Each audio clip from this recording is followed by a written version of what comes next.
22 years of marriage ended the moment I walked through that door. She wasn't sorry. She was annoyed I'd found out. I said nothing and left. By sunrise, I'd cut every connection. Then someone called me with information that turned everything into something much darker. My name is Brandon Hayes. I'm 44 years old, and until 3 weeks ago, I thought I had it all figured out. I'm a senior consultant and co-owner of Hayes Kingsley Management Consulting, a firm I built from the ground up with my college buddy Brett Kingsley. We met freshman year at UT Austin, became inseparable, and after graduation, we decided to go into business together. For 20 years, we've been helping mid-sized companies streamline operations, cut costs, and maximize efficiency. The business has been good to us, really good. We've got offices in Dallas and Houston, 15 full-time consultants on staff, and a client roster that reads like a who's who of Texas industry. I met Miranda at a charity gala 23 years ago. She was working as an accountant for a nonprofit, sharp as a tack, beautiful in a way that didn't need announcing. She had this quiet confidence that drew me in. We dated for 6 months before I proposed, got married at a small ceremony in Hill Country, and 3 years later, our son Owen was born. When he turned 2, Miranda joined our firm as financial controller. It made sense at the time. She knew numbers. I trusted her completely, and having her manage the books meant one less thing to worry about. Brett thought it was a great idea too. Keep in the family, he said, clapping me on the back. Owen just started his freshman year at Texas A&M, studying business. Smart kid, good head on his shoulders. We'd saved for years to make sure he wouldn't graduate buried in debt. Everything seemed to be falling into place. 3 weeks ago, I came home early. We just closed a massive contract with a manufacturing client outside San Antonio, and my partner Brett suggested we call it a day, grab some drinks to celebrate. I told him I'd take a rain check, wanted to surprise Miranda at home, maybe take her out for dinner. I stopped at a jewelry store on the way, something I've been planning for months. Tucked inside my jacket pocket was a small velvet box. Inside that box was a sapphire ring, custom-made, an anniversary gift. Not just any ring, though. It had belonged to my grandmother, reset with a new band and engraving. 22 years together deserved something meaningful. The house was quiet when I walked in. Too quiet. Miranda's car was in the driveway, but I didn't hear music or the TV. I set my briefcase down by the door, slipped off my shoes, and called her name. Nothing. Then I heard it, muffled sounds coming from upstairs. At first, I thought maybe she was on a work call, her voice low and urgent. But as I climbed the stairs, the sounds became clearer. Laughter, heavy breathing, the unmistakable rhythm of something I didn't want to acknowledge. I stood outside our bedroom door for what felt like an eternity, my hand hovering over the doorknob. Part of me wanted to turn around, walk back down those stairs, and pretend I'd never come home early. But I couldn't. I pushed the door open. Miranda was in our bed, tangled up with someone I knew all too well.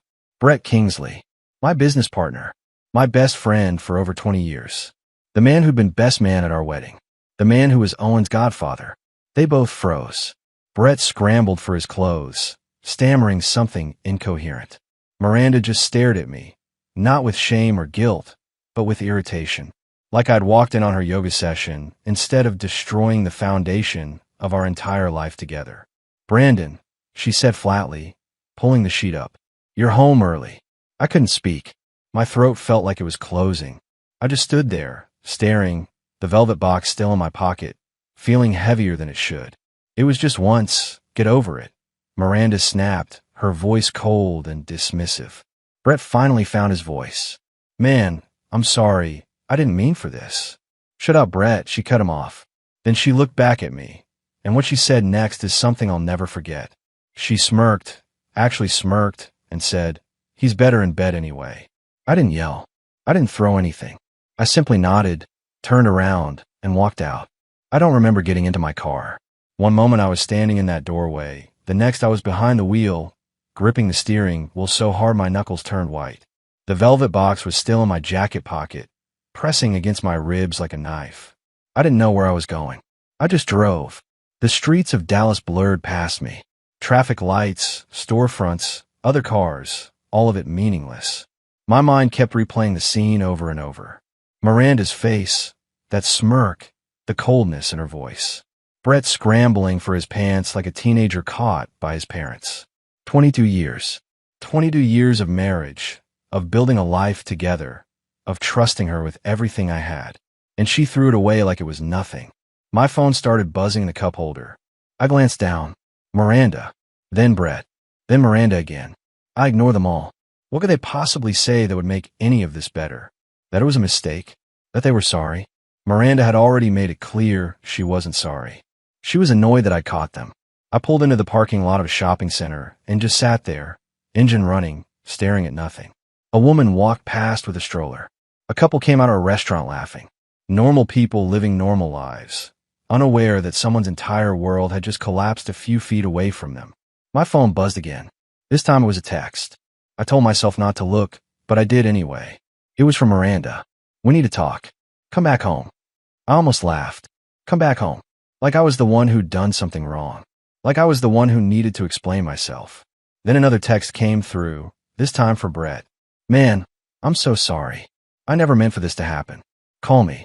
I deleted both messages without responding. Eventually, I started driving again. I didn't have a destination in mind until I found myself pulling up in front of a small house in East Dallas. My friend Eric lived here. We'd known each other since high school, stayed close even though life had pulled us in different directions. He was one of the few people I could trust, one of the few people who wouldn't judge me or try to fix things before I was ready. I knocked on the door. Eric opened it, took one look at my face, and stepped aside without a word. That's the thing about real friends. They know when to talk and when to just let you exist. Guest room's ready, Eric said quietly, heading toward the kitchen. I'll grab you a beer. I walked into the guest room and sat on the edge of the bed. The room was simple, clean, nothing like the master bedroom I'd shared with Miranda for over 2 decades. I pulled the velvet box out of my jacket and set it on the nightstand. The sapphire caught the light from the window, shimmering like it didn't know it was about to become the most expensive reminder of my stupidity. Eric came in with 2 beers, handed me one, and sat down in the chair across from me. You don't have to talk about it, he said. She was with Brett. I said, my voice coming out flat and distant, like it belonged to someone else. In our bed. Eric didn't say anything. He just nodded, took a long drink from his beer, and stayed. That night, I didn't sleep. I just stared at the ceiling, replaying every moment, every sign I'd missed, every lie I believed. By morning, the numbness had started to harden into something else. Not rage. Not yet. Just a cold, clear certainty that everything was about to change. The morning light came through the blinds in Eric's guest room, but I'd already been awake for hours. My phone had been buzzing nonstop since 6 in the morning. Miranda. Brett. Miranda again. I let every call go to voicemail. Whatever they had to say, I didn't want to hear it. Not yet. Maybe not ever. Around 8, I finally got up, showered, and borrowed a clean shirt from Eric. He was already in the kitchen, making coffee when I came downstairs. Sleep at all? Eric asked, handing me a mug. Not really, I said, taking a long sip. The coffee was strong, bitter, exactly what I needed. He nodded, didn't push. That's what I appreciated about him. He knew when to give space and when to just exist in the same room without filling it with meaningless words. I sat at the kitchen table and pulled out my laptop. If Miranda and Brett thought I was going to fall apart, they were wrong. I'd spent 2 decades building a business, managing crises, solving problems that seemed impossible. This was just another problem. A devastating one, sure, but still solvable. And I'd learned a long time ago that the best way to handle a crisis was to take action, to control what you could control. First things first, money. I logged into our joint bank account, the one Miranda and I had shared for years. My name was the primary account holder. I'd set it up that way back when we first got married because I handled all the finances. I transferred half the balance, about $43,000, into a separate account I'd opened online that morning, one she had no access to. The other half could stay for now. I wasn't trying to leave her destitute. I was just protecting myself. Then I changed the passwords on every account I could think of. Bank accounts, credit cards, investment portfolios, everything.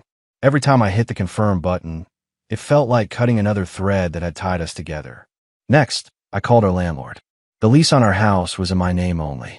Miranda had sketchy credit when we first moved in together years ago, back when she had some student loan issues she'd never quite resolved, so I'd handled all the paperwork.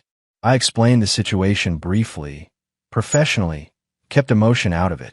He was understanding, told me there'd be a fee for early termination, about 2 months' rent. I paid it on the spot over the phone using my credit card. Done. Then came the utilities. Electric, water, gas, internet, all my name. I called each company, went through the automated systems, finally got to real people, and scheduled disconnections for the end of the week. If Miranda wanted to keep the lights on, she could figure it out herself. She had a job. She had access to money. She'd manage. I moved on to credit cards.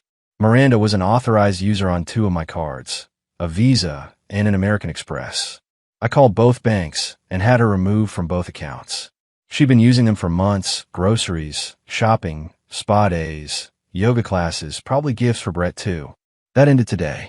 I checked the recent transactions while I was on the phone with the credit card companies. Hotel charges in Dallas from dates I'd been out of town. Expensive dinners at restaurants we'd never been to together. A jewelry purchase from 3 weeks ago. My stomach turned. By noon, I'd severed every financial tie I could think of. Every click, every phone call, every confirmation email felt like peeling off a layer of dead skin. I wasn't being petty. I was being smart. She'd betrayed me, destroyed our marriage, and now she'd have to face the consequences of her choices. I'd given her 22 years of my life, my trust, my loyalty. She'd given me lies. Eric watched me work from across the room, sipping his coffee. "You're handling this better than I would," Eric said quietly. "I'm not handling it," I replied, closing my laptop and rubbing my eyes. "I'm surviving it. There's a difference." My phone buzzed again. This time it was a text from Owen, my son. "Dad, where are you? Mom's freaking out. What's going on? She said you left and won't answer her calls." My chest tightened. Owen didn't know yet. He was still at college, probably focused on classes and football games and figuring out his major, living the life of a normal 18-year-old. I didn't want to drag him into this mess. Not yet. But I also wasn't going to lie to him. I typed back, "I'm fine. Staying with Uncle Eric for a few days. I'll call you soon. Don't worry about me. Focus on your classes." He responded immediately. "Mom said you guys are fighting. She's really upset." "What happened?" "Fighting." That's what she told him. Like this was some minor argument about loading the dishwasher wrong or forgetting to take out the trash, something that would blow over in a few days. I stare at my phone, try to figure out what to say. How do you tell your son that his mother destroyed your family? That she'd been sleeping with his godfather? That the people he trusted most in the world had betrayed everything? Before I could respond, another message came through, this time from Miranda. "You need to come home. We can fix this. Don't be dramatic. You're overreacting." Dramatic. That word made my blood boil.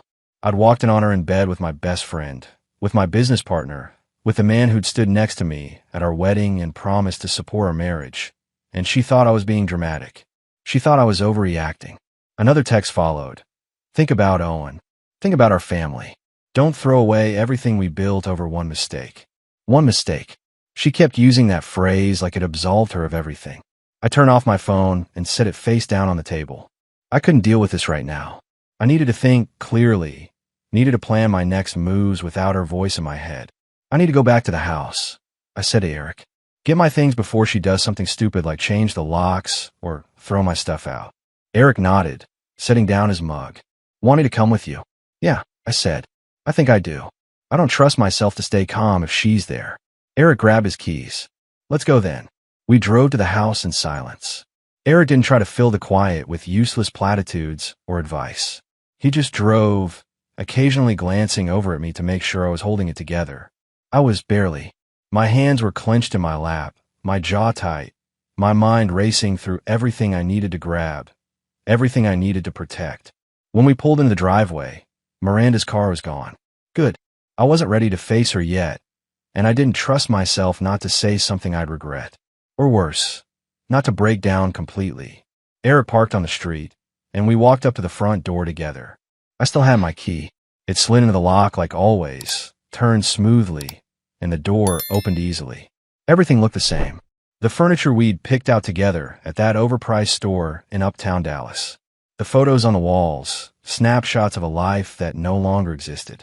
Our wedding photo hung above the fireplace, both of us smiling like we meant it, like we believed in forever. I walked past it without looking too closely. I couldn't stomach it right now. "I'll be quick," I said to Eric, my voice sounding hollow even to my own ears. Just need my clothes, laptop, some documents. Eric nodded and stayed near the door, keeping watch in case Miranda came back. Take your time. I've got your back. I went upstairs to the bedroom. The bed was made, sheets changed, pillows fluffed like she was trying to erase what had happened. Like changing the sheets could somehow cleanse the memory of what I'd seen. I opened the closet and started pulling out clothes, shoving them into a duffel bag I found on the top shelf. Shirts, pants, shoes, anything I need for the next few weeks while I figured out where I was going to live, what I was going to do next. I grabbed my laptop from the desk in the corner, the one I used for work when I brought things home. I unplugged the charger, tossed it all into a box I found in the garage earlier. Then I went to my filing cabinet and pulled out important documents: birth certificate, passport, tax returns, business contracts, everything I might need if this turned ugly. And it would turn ugly. I was sure of it. Then I went to the closet where I'd hidden the ring. The shoebox was still there, pushed to the back under my winter coats, exactly where I'd left it months ago. I pulled it out and opened it, already knowing what I'd find but hoping somehow I was wrong. Empty. My stomach dropped. I rifled through the closet, checking every box, every drawer, every shelf, every pocket of every coat. Nothing. The ring was gone. My grandmother's ring, the one she'd worn for 50 years, the one she'd passed to me on her deathbed with tears in her eyes, telling me to give it to someone who deserved it, someone who would cherish it the way my grandfather had cherished her. Then I saw it. A receipt, tucked into the corner of the closet floor, half hidden under a pair of her running shoes. I picked it up and read it. My hand started to shake. A+ Pawn Shop, 2847, Commerce Street. 1 sapphire ring, platinum band, estate piece. $450. $450. That's what my grandmother's ring was worth to her. That's what 22 years of marriage was worth. That's what my love, my trust, my loyalty was worth. $450 and a few afternoons in bed with my best friend. I stood there for a long moment, staring at the receipt, feeling something inside me harden even further. This wasn't just betrayal. This was cruelty. This was her taking everything I'd valued, everything I'd cherished, and turning it into cash so she could fund her affair. I shoved the receipt into my pocket and finished packing, moving faster now, driven by something colder than anger. Anger burns hot and fades. This was different. This was ice. Before I left, I did one more thing. I went to the kitchen, grabbed a notepad from the drawer where Miranda kept her grocery lists and reminder notes, and scrawled a quick message in my handwriting. Lease ends in 30 days. Utilities disconnected by Friday. You're on your own now. Good luck. I left the note on the counter next to the coffee maker, where I knew she'd see it first thing in the morning, grabbed my things, and walked out. Eric was waiting by the car. He took one look at my face and didn't ask questions. He just opened the trunk, helped me load everything in, and we drove away. As we turned onto the main road, I saw Miranda's car coming from the opposite direction. Our eyes met for just a second through the windshields. Her face changed instantly. Confusion, then realization, then panic. She hit the brakes hard, tried to turn around in the middle of the street, but traffic was too heavy. Cars honked. Someone yelled. I watched her in the rearview mirror, frantically trying to maneuver, her face twisted in desperation, and then she disappeared from view. Good. Let her panic. Let her wonder what I'd taken, what I knew, what I was planning. For the first time since I'd walked into that bedroom, I felt something other than pain. I felt power. Eric glanced over at me as we merged onto the highway. You all right? Yeah, I said, surprised to find that I meant it. I'm all right. Back at Eric's place, I sat at the kitchen table and finally turned my phone back on. The screen lit up like a fireworks display. 38 missed calls, 52 text messages, 10 voicemails. Most were from Miranda, some from Brett, a few from numbers I didn't recognize, probably her parents or her sister trying to get involved in something that wasn't their business. I ignored the calls and voicemails. I wasn't ready to hear their voices yet. Wasn't ready for the tears or the excuses or whatever performance they'd rehearsed. But the texts, those I needed to read. I needed to understand what story they were trying to spin, what lies they were preparing to tell everyone we knew. Miranda's messages started off angry. Where are you?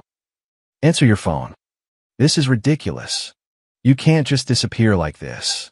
Then they shifted to panic as she realized what I'd done. The bank accounts are frozen. You cut off the utilities? How am I supposed to pay rent? This is financial abuse.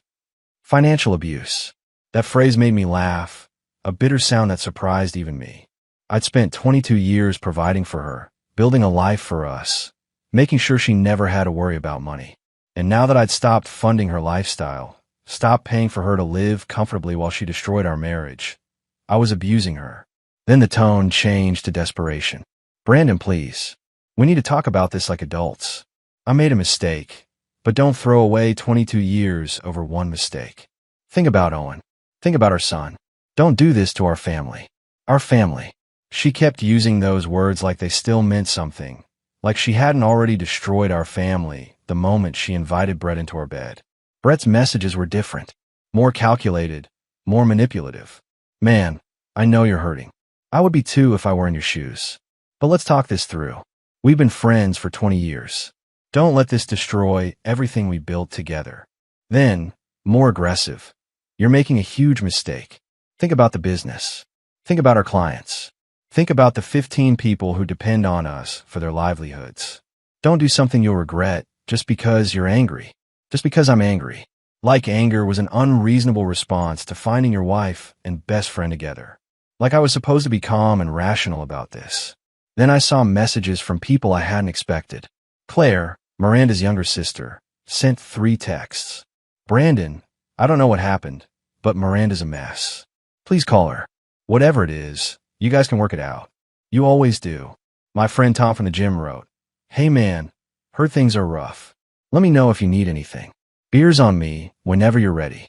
Even my mother-in-law, Patricia, sent a message. "Brandon, dear, Miranda told me you had an argument. These things happen in marriage. Don't let pride get in the way of forgiveness. Come home and talk to her." An argument. That's what Miranda was telling people. Not that she'd cheated, not that she betrayed me, just that we'd had an argument. She was already controlling the narrative, already playing the victim. I needed proof. Not for me.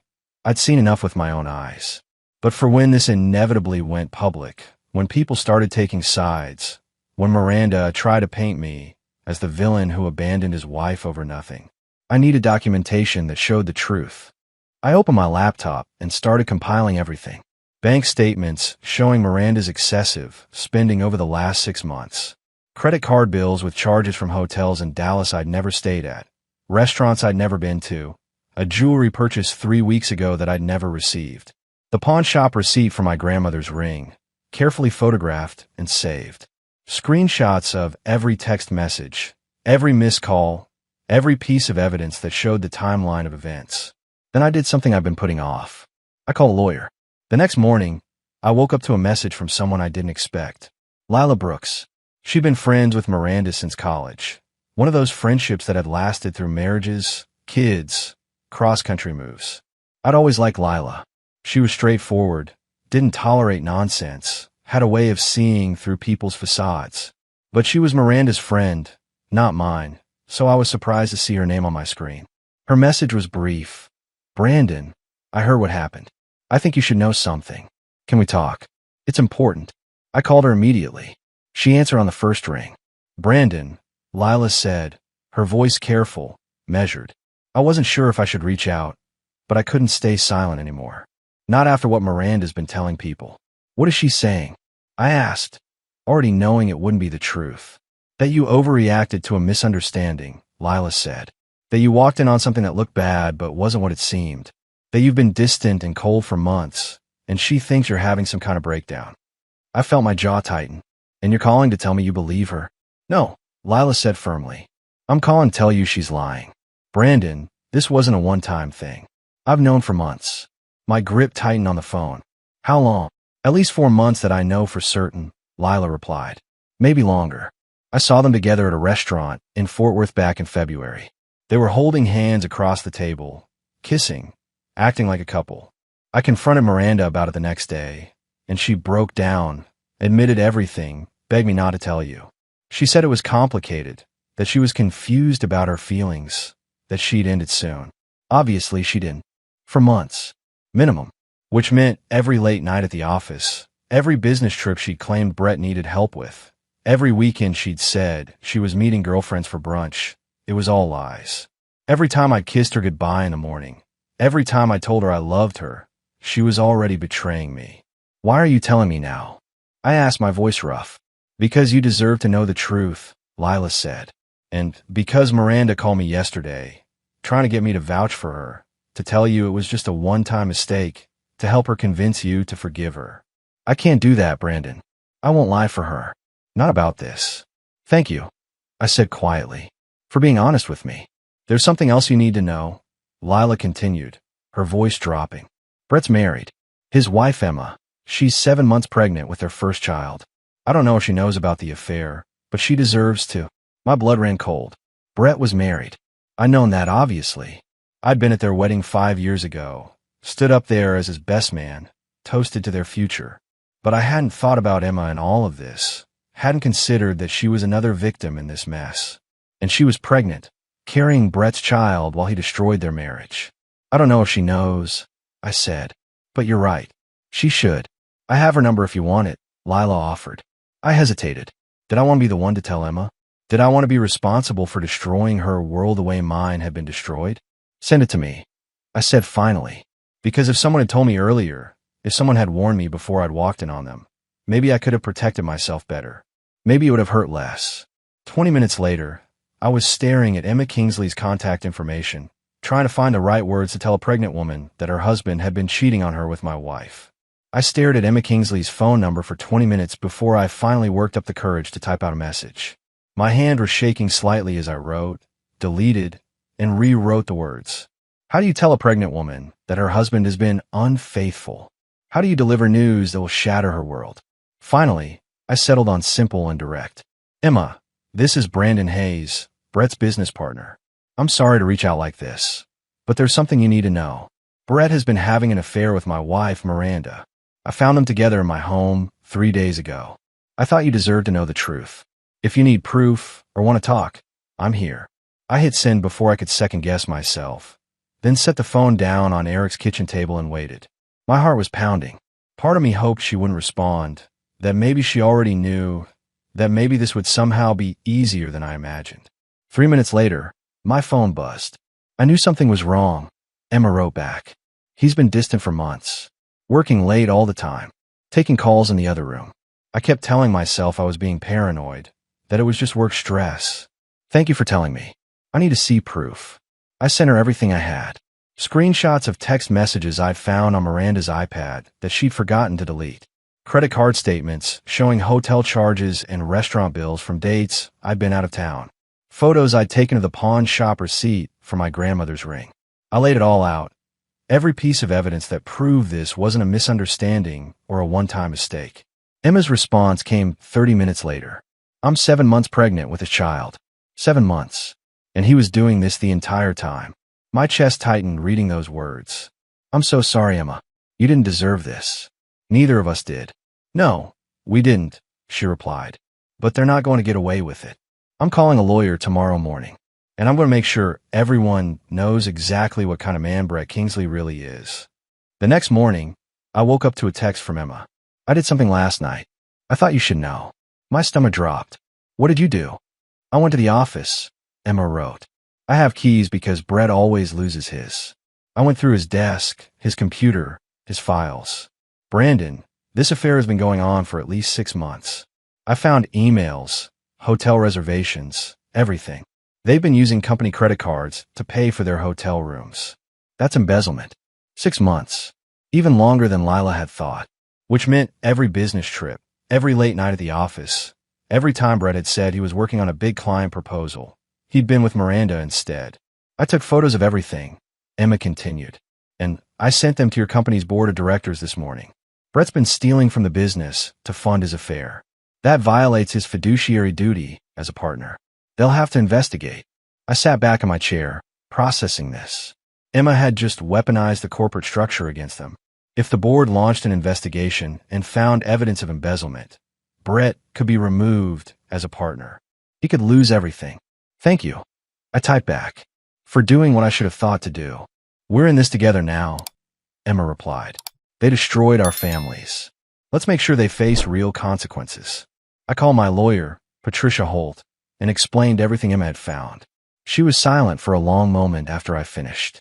Mr. Hayes, Patricia said finally, her voice sharp and professional.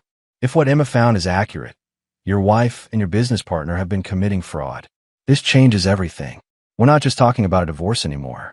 We're talking about potential criminal charges. 2 days later, I received a call from Richard Hoffman, the chairman of our company's board of directors. I'd known Richard for 15 years, respected him, trusted his judgment. His voice was grave when he spoke. Brandon, we need to talk about the allegations Emma Kingsley brought to our attention, Richard said. The board has been reviewing the evidence she provided. I'm afraid it's worse than we thought. How much worse? I asked, already bracing myself. Brett has been using company credit cards to pay for hotel rooms, dinners, and travel for at least 8 months, Richard said. We're talking about $73,000 in fraudulent charges. He's been billing them as client entertainment expenses, but we've contacted the clients he claimed to be entertaining. None of them were ever at those locations. $73,000. Brett had stolen $73,000 from our company, from our employees, from the business we'd built together, just to fund his affair with my wife. There's more, Richard continued. Miranda, as the company's financial controller, approved every single one of those fraudulent expense reports. She signed off on them, processed the reimbursements, and never flagged them as suspicious. Either she was complicit in the theft, or she was criminally negligent in her duties. My hands clenched into fists. Miranda hadn't just cheated on me. She'd helped Brett steal from our company, helped him cover his tracks, helped him destroy everything we'd worked for.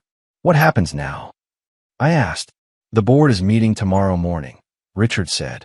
We're going to vote on whether to terminate Brett's partnership and refer the matter to law enforcement.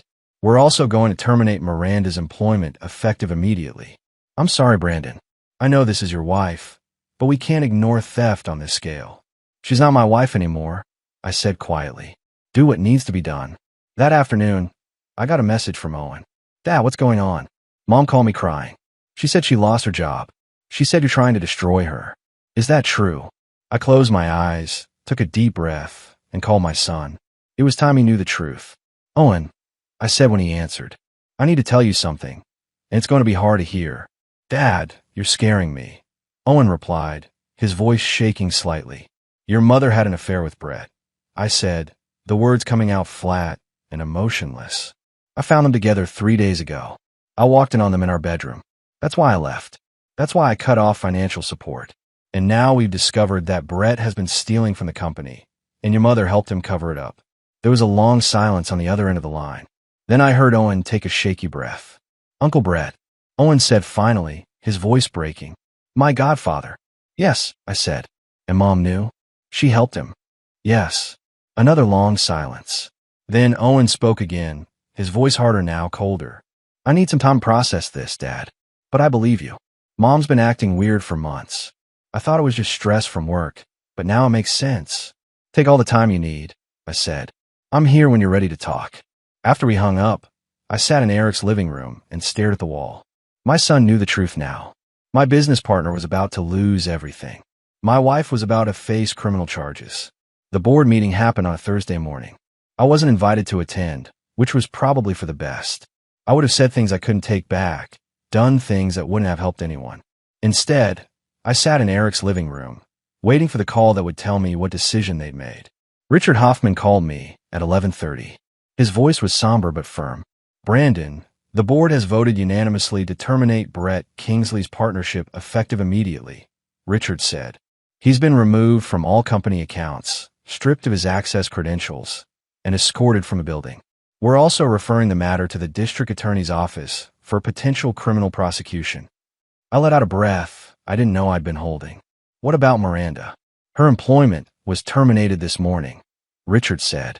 We've also filed a civil lawsuit against both of them to recover the stolen funds. Our lawyers believe we have a strong case. Thank you, Richard, I said quietly, for handling this the right way. You built this company, Brandon, Richard replied. You and your integrity. We're not going to let two people destroy what you've worked so hard to create. That afternoon, I met with my lawyer, Patricia Holt, in her downtown Dallas office. She had news. Miranda's attorney contacted me this morning, Patricia said, sliding a folder across her desk. She wants to negotiate a settlement. She's offering to sign the divorce papers without contesting anything if you agree not to press criminal charges. No, I said immediately. She doesn't get to buy her way out of this. Patricia nodded, like she'd expected that answer. I thought you'd say that. Here's what I recommend. We proceed with the divorce. We let the company pursue its civil case, and we let the district attorney decide whether to file criminal charges. You focus on rebuilding your life. What about the ring? I asked. My grandmother's ring. Patricia pulled out another document. I've already contacted the pawn shop. They still have it. The redemption period hasn't expired yet. I can have someone pick it up today if you want. Yes, I said. I want it back. 2 days later, I was sitting in that same pawn shop, holding my grandmother's sapphire ring in my hand. The jeweler had cleaned it, and it sparkled under the fluorescent lights like it hadn't been betrayed and sold for $450. You're lucky, the clerk said. Another week, and it would have been sold. Lucky. I almost laughed at that word. But as I walked out of that pawn shop with the ring safely in my pocket, I realized maybe I was lucky. Lucky to have found out when I did. Lucky to have friends like Eric who gave me a place to stay without asking questions. Lucky to have a son who believed in me. Lucky to have escaped a marriage that had been built on lies. That night, Emma Kingsley called me. I wanted you to know, Emma said, her voice stronger than I'd heard it before. Brett came by the house today to get his things. He tried to apologize, tried to explain. I told him the only thing I wanted from him was a divorce and child support. He's not going to be part of this baby's life. Not after what he did. I'm sorry, Emma, I said. You and your baby deserved better. So did you, Emma replied. But we're going to be okay, Brandon. Both of us. We're stronger than they ever gave us credit for. She was right. I was already stronger than I'd been a week ago. Clearer. More focused. And for the first time since I'd walked into that bedroom, I felt like maybe, just maybe, I was going to survive this. For months later, I stood in the empty living room of my new apartment in uptown Dallas. It was smaller than the house I'd shared with Miranda, but it was mine. Every piece of furniture, every dish, every towel had been chosen by me, for me. No compromises, no shared decisions. Just my space, my rules, my life. Owen came by that afternoon and helped me unpack the last few boxes. He'd been staying with me on weekends, coming home from Texas A&M whenever he could. Our relationship had grown stronger in ways I never expected. The divorce had hurt him, I knew that, but it had also shown him that sometimes the strongest thing you can do is walk away from people who don't value you. Dad, where do you want this? Owen asked, holding up a framed photo of the two of us from his high school graduation. On the bookshelf, I said, right in the center. Owen placed it carefully, then stepped back to look at it. Have you heard from Mom lately? No, I said. Have you? She calls sometimes, Owen admitted. Tries to explain, tries to justify what she did. I don't really want to hear it. I told her I needed space. That's fair, I said. You don't owe her forgiveness just because she's your mother. The divorce had been finalized 2 weeks ago. Miranda had ultimately signed the papers without contesting anything, probably because her lawyer told her she had no case. She'd walked away with almost nothing. No alimony, no share of the business, no claim to any of our assets. The prenup we'd signed 22 years ago had protected me, and her infidelity had voided any claim she might have had. Brett had fared even worse. The district attorney had filed criminal charges for embezzlement and fraud. He was facing up to 5 years in prison. His wife Emma had filed for divorce and sole custody of their daughter, who'd been born 6 weeks ago. I'd sent Emma flowers at the hospital with a card that said simply, "Congratulations. You're going to be an amazing mother." The business was thriving without them. I'd brought in a new partner, someone I'd known professionally for years but never worked with closely. We were landing new clients, expanding into Houston and San Antonio, building something even stronger than before. My phone buzzed. A text from Eric. "Dinner tonight? There's someone I want you to meet." I smiled. Eric had been not so subtly trying to set me up with various women for the past month. I wasn't ready yet. Not really, but I appreciated his efforts. Sure, I typed back, but no promises. I looked around my new apartment, at the life I was building from scratch. It wasn't the life I planned. It wasn't the future I'd imagined when I designed that sapphire ring for Miranda. But it was mine, and it was honest, and it was good. Owen put his hand on my shoulder. "You okay, Dad?" Yeah, I said, and I meant it. I'm okay. I'd learned something important over the past 4 months. Betrayal doesn't have to destroy you. It can reveal who you really are, what you're really made of. And sometimes, losing everything is the first step to finding yourself. The ring sat in a safe deposit box now, waiting for the right person. Someone who would cherish it the way my grandmother had. Someone who would value loyalty and honesty and love. Someone who deserved it. That person wasn't Miranda. But someday, when I was ready, that person would come along. And I'd be ready for them.